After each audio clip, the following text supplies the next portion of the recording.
பிரியமானவர்களே, நாம் நிறைய பிரசங்களை நம் வாழ்நாளில் கேட்டுள்ளோம்.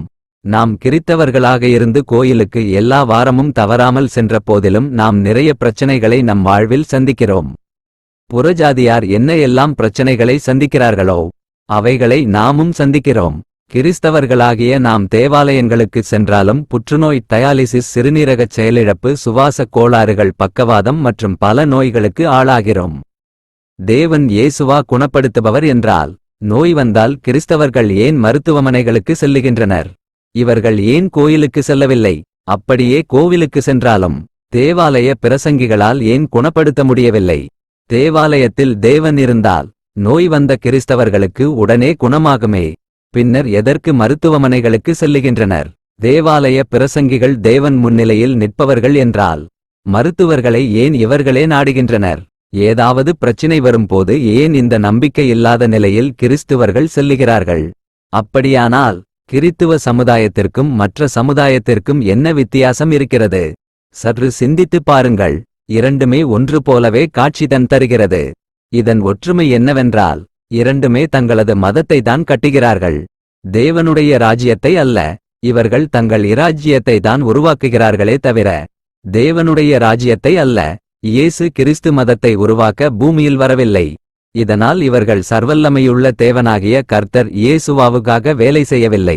மாறாக தங்களுக்காகவும் தேவனுடைய எதிரிகாகவும் மிகவும் பிரயாசப்பட்டு வேலை பார்க்கிறார்கள்.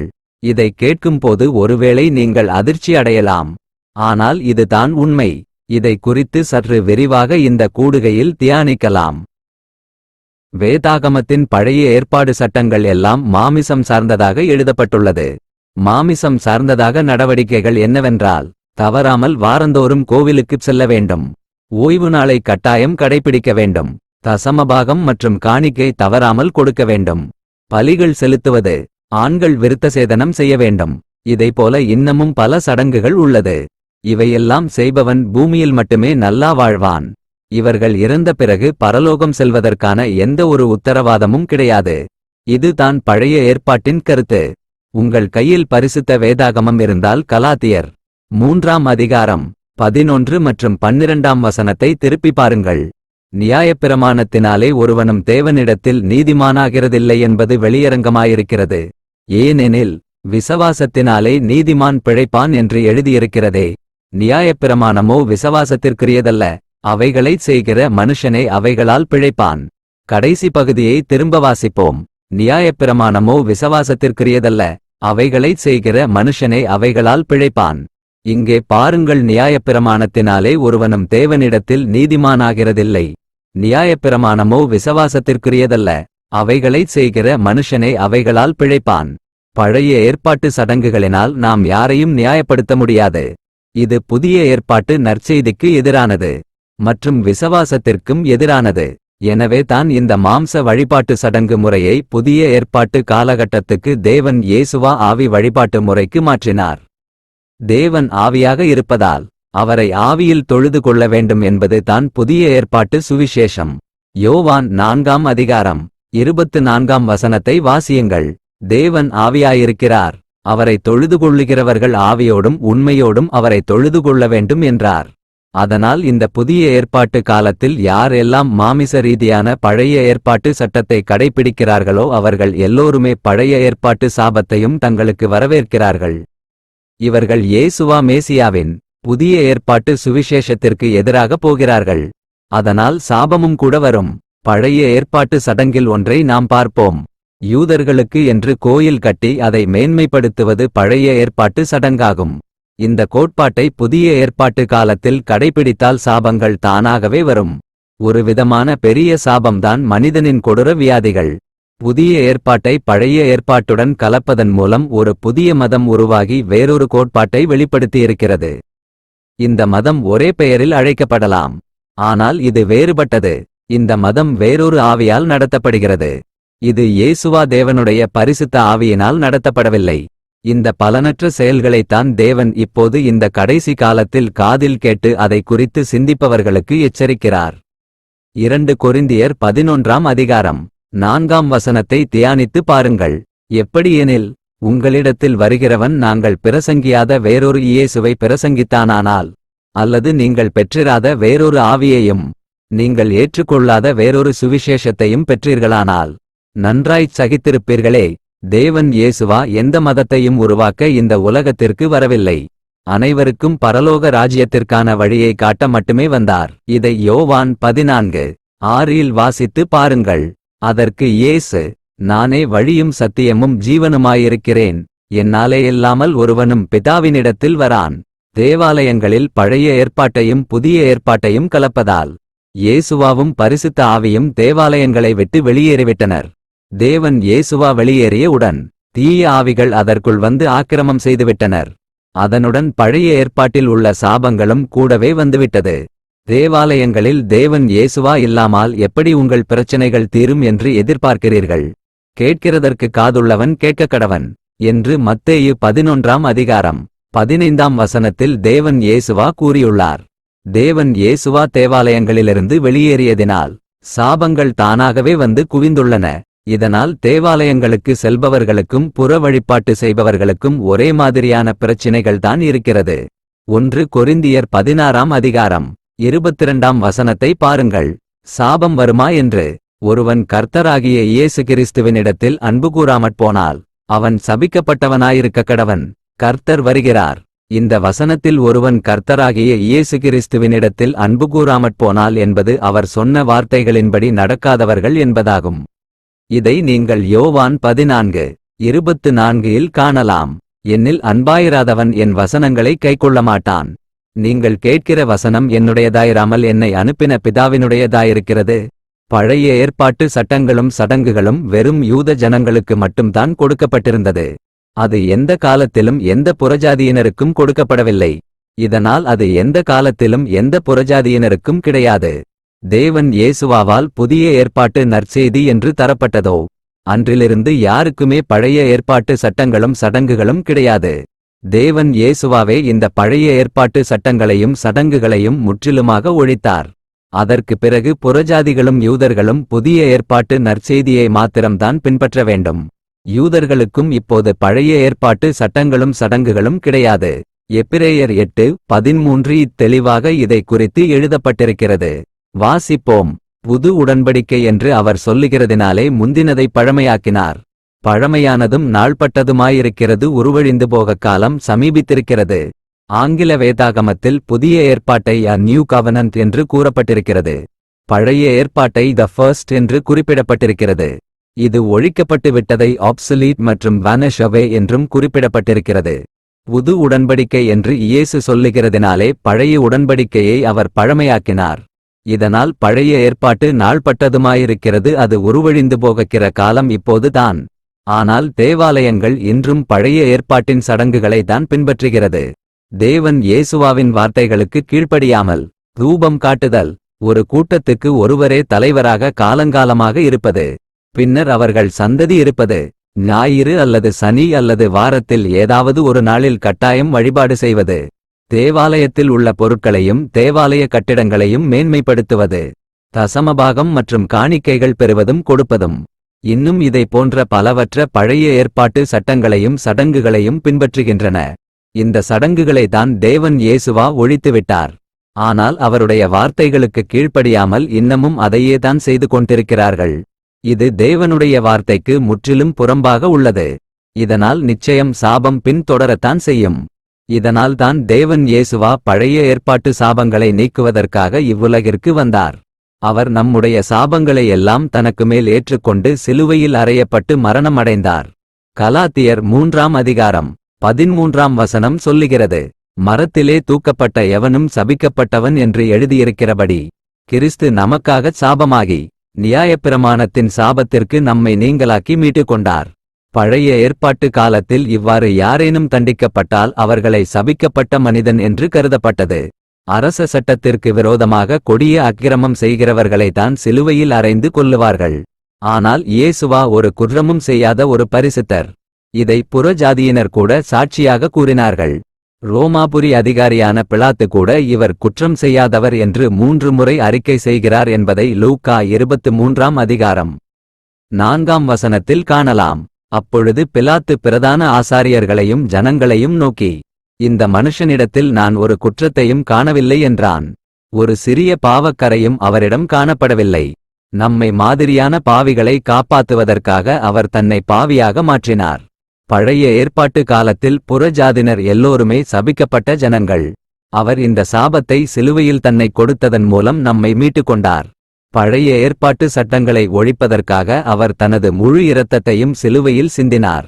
ஆனால் நாம் மீண்டும் அழிக்கப்பட்ட பழைய ஏற்பாட்டு சட்டங்களுக்கு மீண்டும் திரும்பிச் செல்கிறோம். அது தவறு என்று சொன்னால் அதுவும் தேவைதான், அதை பின்பற்றப்பட வேண்டியது தான் என்று கூறுகிறோம். இதன் மூலம் நாம் தேவன் இயேசுவாவின் சிலுவை பலியை முற்றிலுமாக நிராகரிக்கிறோம். தேவன் இயேசுவாவை நிராகரிப்பதன் மூலம் சாபம் மீண்டும் நம்மிடம் வரதான் செய்யும். பழைய ஏற்பாட்டில் உள்ள எந்த ஒரு கட்டளையையும் பின்பற்றினால் கண்டிப்பாக சாபம் வரும். இது கொஞ்சம் புளிப்பை நல்ல மாவில் சேர்த்தால் மொத்த மாவுமை ஊதி பெரிதாக்கத்தான் செய்யும். கலாத்தியர் 5ஆம் அதிகாரம் வசனம் 9 பாருங்கள். புளிப்புள்ள கொஞ்சமாவானது பிசைந்த மாவனைத்தையும் உப்ப பண்ணும்.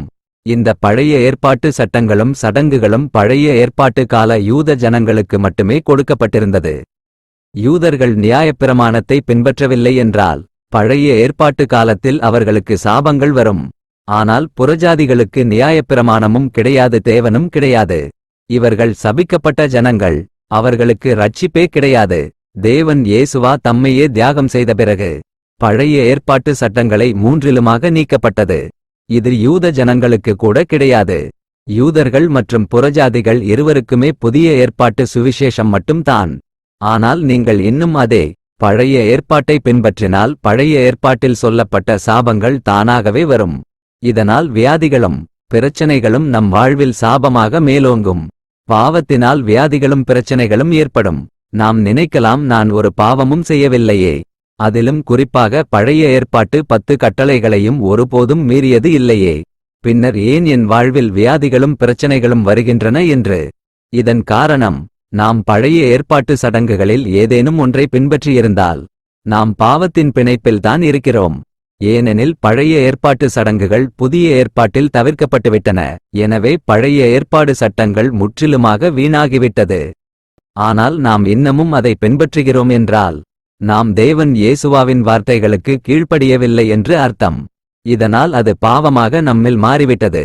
பழைய ஏற்பாட்டு சட்டங்களை பின்பற்றுவதினால் புதிய ஏற்பாட்டு சுவிசேஷம் தானாகவே நிராகரிக்கப்பட்டுவிட்டது.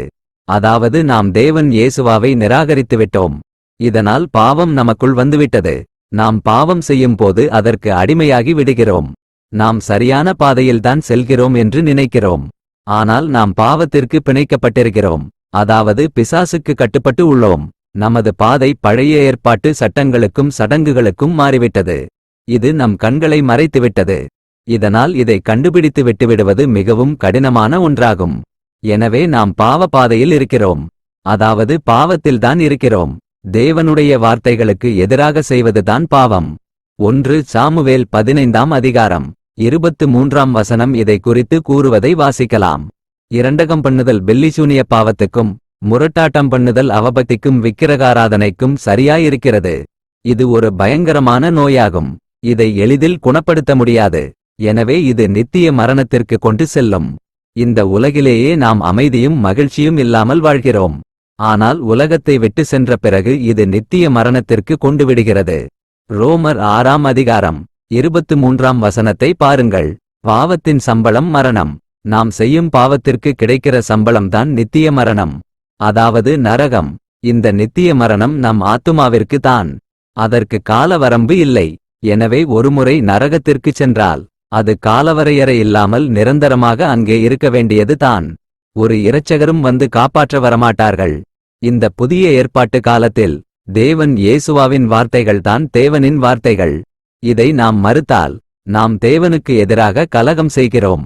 இது பாவம். பழைய ஏற்பாட்டு சடங்குகளை பின்பற்றுவது பாவம். பழைய ஏற்பாட்டு சடங்குகளில் ஒன்றை மட்டும் நாம் பார்ப்போம். ஒரு குறிப்பிட்ட தேவாலயத்திற்குச் சென்று அதில் நிரந்தரமாக உறுப்பினராக இருப்பது பழைய ஏற்பாட்டு சடங்குகளை பின்பற்றுவதுவாகும்.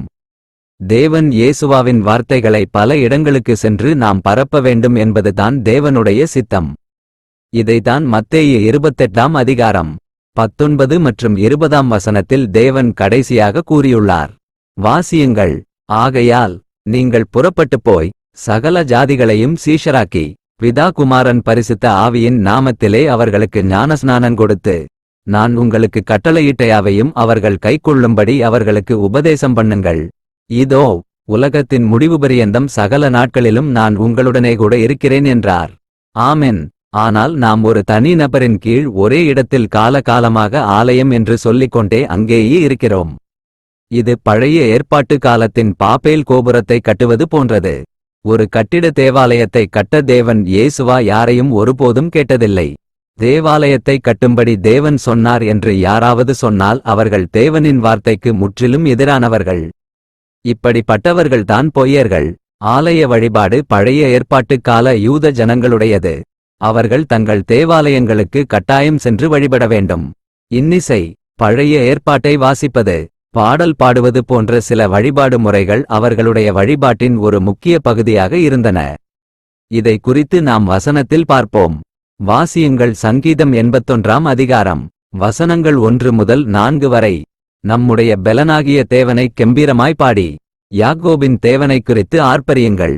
தம்புரு வாசித்து வீணையையும் இனிய ஓசையான சுரமண்டலத்தையும் எடுத்து சங்கீதம் பாடுங்கள். மாதப்பிறப்பிலும் நியமித்த காலத்திலும் நம்முடைய பண்டிகை நாட்களிலும் எக்காலம் ஊதுங்கள். இது இஸ்ரவேலுக்கு பிரமாணமும் யாக்கோபின் தேவன் விதித்த நியாயமுமாயிருக்கிறது. அவர்கள் ஒரு வழிபாட்டு முறையை கொண்டிருந்தனர். யூத தேவாலயத்துக்குள் எந்த புறஜாதியினரும் செல்ல முடியாது. ஒருவேளை ஏதாவது புறஜாதி தெரிந்தோ தெரியாமலோ அவர்கள் தேவாலயத்துக்குள் சென்றால் அவர்கள் கொல்லப்படுவார்கள். இது பழைய ஏற்பாட்டின் சட்டம் என்பதை எண்ணாகமம் 3ஆம் அதிகாரம் 10ஆம் வசனத்தில் காணலாம். வாசிப்போம். ஆரோனையும் அவன் குமாரரையுமோ தங்கள் ஆசாரிய ஊழியத்தை செய்வதற்காக நியமிக்கக்கடவாய். அந்த ஊழியத்தை செய்யும்படி சேருகிற அந்நியன் கொலை செய்யப்படக்கடவன் என்றார். பழைய ஏற்பாட்டு காலத்தில் தேவன் அவர்களின் தேவாலயத்துக்குள்ளே வந்தார். யூத ஜனங்கள் மட்டுமே அவரை வழிபட முடியும். புறஜாதிகளுக்கு அவர் தேவன் அல்ல. புறஜாதிகள் புறக்கணிக்கப்பட்ட ஜனங்கள். யூதர்களுக்கு மட்டுமே அவர் பழைய ஏற்பாட்டு காலத்தில் தேவனாக இருந்தார். ஆனால் தலைமுறைகள் கடந்து செல்ல செல்ல அவர்கள் தேவனையும் பழைய ஏற்பாட்டு சட்டங்களையும் மறந்துவிட்டனர். இதனால் இத்தேவாலயம் வணிகமயமாக மாறியது. இது வியாபாரிகள் வந்து கூடும் இடமாக மாறியுள்ளது. இயேசு தேவாலயத்திற்கு செல்லும் போதும் கூட இதே நிலைதான் இருந்தது என்பதை மத்தேயு 21ஆம் அதிகாரம் 13ஆம் வசனத்தை படியுங்கள். என்னுடைய வீடு ஜெப வீடு என்னப்படும் என்று எழுதியிருக்கிறது. நீங்களோ அதை கள்ளர் குகையாக்கினீர்கள் என்றார். பழைய ஏற்பாட்டு சடங்குகள் வெறும் கடமைக்காகத்தான் நடத்தப்பட்டன. தங்களுக்குள்ளேயே பிரிவினைகள் இருந்தன. அவர்களின் இதயம் தேவனிடமிருந்து வெகு தொலைவில் இருந்ததால் அவர்கள் தேவனை வழிபடுவதே வீணானதாக இருந்தது. ஆனால் சடங்குகள் கடமைக்காக பாரம்பரியமாக நடத்தப்பட்டன. கடைசியாக அவர்கள் இயேசுவாவையும் நிராகரித்தனர். மனிதனுடைய கற்பனைகளை உபதேசங்களாக போதித்து வீணாக தேவனை ஆராதனை செய்தார்கள். இதை தேவன் இயேசுவா தானே சொன்னார் என்பதை மத்தேயு 15ஆம் அதிகாரம் 9ஆம் வசனத்தில் காணலாம். வாசிப்போம். மனுஷருடைய கற்பனைகளை உபதேசங்களாக போதித்து வீணாய் எனக்கு ஆராதனை செய்கிறார்கள் என்று ஏசாயா தீர்க்கதரிசி நன்றாய் சொல்லியிருக்கிறான் என்றார். அதே பழைய ஏற்பாட்டு சடங்குகள் முறைதான் இன்றும் பின்பற்றப்படுகிறது. தேவாலய கட்டிடங்களும் அதிலுள்ள பொருட்களையும் எப்படி மேன்மைப்படுத்தலாம் என்ற மனிதனால் உருவாக்கப்பட்ட கோட்பாடுகள்தான் போதிக்கப்படுகிறது. இதை இயேசுவா மேசியாவாக வந்து பழைய ஏற்பாட்டு காலத்து யூத ஜனங்களை கேள்வி கேட்டபோது அவர்கள் அவரை நிராகரித்தார்கள். பின்னர் அவரை கொடுமைப்படுத்தி கொலையும் செய்தனர். யோவான் 19ஆம் அதிகாரம் 15ஆம் வசனத்தை வாசியுங்கள். அவர்கள் இவனை அகற்றும் அகற்றும் சிலுவையில் அறையும் என்று சத்தமிட்டார்கள். அதற்கு பிலாத்து, உங்கள் ராஜாவை நான் சிலுவையில் அறையலாமா என்றான். பிரதான ஆசாரியர் பிரதியுத்தரமாக, இராயனேயல்லாமல் எங்களுக்கு வேறே ராஜா இல்லை என்றார்கள். தேவன் இயேசுவா தனது கடைசி மூச்சையும் நமக்காக பூமியில் விட்டுவிட்டு இந்த கோவில் சார்ந்த வழிபாட்டை ஒழித்துவிட்டு யூத தேவாலயத்தை விட்டு வெளியேறினார். மத்தேயு 27ஆம் அதிகாரம் 51ஆம் வசனத்தை வாசியுங்கள். அப்பொழுது தேவாலயத்தின் திரைச்சீலை மேல் தொடங்கி கீழ்வரைக்கும் இரண்டாக கிழிந்தது. பூமியும் அதிர்ந்தது. கன்மலைகளும் பிளந்தது. ஆரோனும் அவர் சந்ததியும் மட்டுமே நுழையக்கூடிய இடமான இந்த தேவாலயம் அனைவருக்குமே பொதுவானது. தேவாலயத்தில் தேவன் இல்லாததால் யார் வேண்டுமானாலும் தேவாலயத்துக்குள்ளே போகலாம். தேவாலயம் சார்ந்த வழிபாட்டை ஒழித்துவிட்டு ஆவி சார்ந்த வழிபாட்டை தேவன் கொண்டு வந்தார். இப்போது யார் வேண்டுமானாலும் அவரை எந்த நேரத்திலும் எந்த இடத்திலும் அணுகலாம். இந்த ஆசீர்வாத்தை சமாரியாவில் இருக்கிற புறஜாதியான ஒரு பெண் மூலம் திறக்கப்பட்டது என்பதை யோவான் 4ஆம் அதிகாரம் 21ஆம் வசனத்தில் காணலாம். வாசியுங்கள். அதற்கு இயேசு, ஸ்திரீயே, நான் சொல்லுகிறதை நம்பு. நீங்கள் இந்த மலையிலும் எருசலேமிலும் மாத்திரமல்ல, எங்கும் பிதாவை தொழுது கொள்ளும் காலம் வருகிறது. எனவே நாம் ஒரு குறிப்பிட்ட இடத்திற்குச் சென்று தேவனை தேட வேண்டியதில்லை. தேவனை எங்கு வேண்டுமானாலும் அணுகலாம். நாம் தேவன் இயேசுவாவை எந்த இடத்திலும் எப்போது வேண்டுமானாலும் அழைக்கலாம். அவர் இப்போது ஆவியாக எங்கும் இருக்கிறார். இதை நீங்கள் யோவான் 4:24இல் காணலாம். வாசிப்போம். தேவன் ஆவியாயிருக்கிறார். அவரை தொழுது கொள்ளுகிறவர்கள் ஆவியோடும் உண்மையோடும் அவரை தொழுது கொள்ள வேண்டும் என்றார். எனவே இப்போது நீங்கள் அவரை தேடும்போது உங்களுக்கு உள்ளே தேவனுடைய ஆவியாகிய பரிசுத்த ஆவி இருக்க வேண்டும். இதுதான் புதிய ஏற்பாட்டின் முக்கியமான கருத்து. ஆனால் நாம் மீண்டும் பழைய ஏற்பாட்டு சடங்கை கடைப்பிடித்தால் நாம் தேவன் இயேசுவாவின் வார்த்தைகளுக்கு முற்றிலுமாக எதிரானவர்களாக இருக்கிறோம். அப்படி செய்யும் போது பாவம் நம்மில் இருக்கத்தான் செய்யும். இதனால் விசித்திரமான நோய்களும் மன அழுத்தங்களும் உடல் ரீதியான பிரச்சனைகளும் வரதான் செய்யும். அது மட்டுமல்ல, இது மரணத்திற்கு பிறகு நரகத்திற்கு கொண்டு செல்லும். எனவே மனந்திரும்பி தேவன் இயேசுவாவிடம் திரும்புங்கள். அவரையும் அவருடைய வார்த்தைகளையும் ஏற்றுக்கொள்ளுங்கள். உங்கள் எல்லா பாவங்களையும் அறிக்கை செய்யுங்கள். தண்ணீர் ஞானஸ்நானம் பெறுங்கள். பின்னர் பரிசுத்த ஆவியின் ஞானஸ்நானத்தை சர்வ வல்ல தேவன் இயேசுவாவிடமிருந்து பெற்றுக்கொள்ளுங்கள். புதிய ஏற்பாட்டு சுவிசேஷத்தை தியானித்து அதில் கூறப்பட்டுள்ளபடி செய்யுங்கள். எந்த பழைய ஏற்பாட்டு சட்டங்களையும் சடங்குகளையும் பின்பற்றாததிருங்கள். புதிய ஏற்பாட்டின் சுவிசேஷத்தை மட்டுமே பின்பற்றுங்கள். விசுவாசிகளுக்கு பதிலாக விசுவாசிகள் அல்லாதவர்களுக்கு நற்செய்தியைச் சொல்லுங்கள். இதற்காக தேவன் இயேசுவாவுடன் உங்கள் உறவை ஏற்படுத்திக் கொள்ளுங்கள். அப்போதுதான் உங்களால் இதை செய்ய முடியும். நீங்கள் இதை எல்லாம் செய்தால் நீங்கள் மறுபடியும் பிறந்தீர்கள் என்பதாகும். இப்படிச் செய்வதின் மூலம் தேவனுடைய ராஜ்யம் உங்கள் அருகில் வந்துவிட்டது. ஆமென், ஆமென், ஆமென்.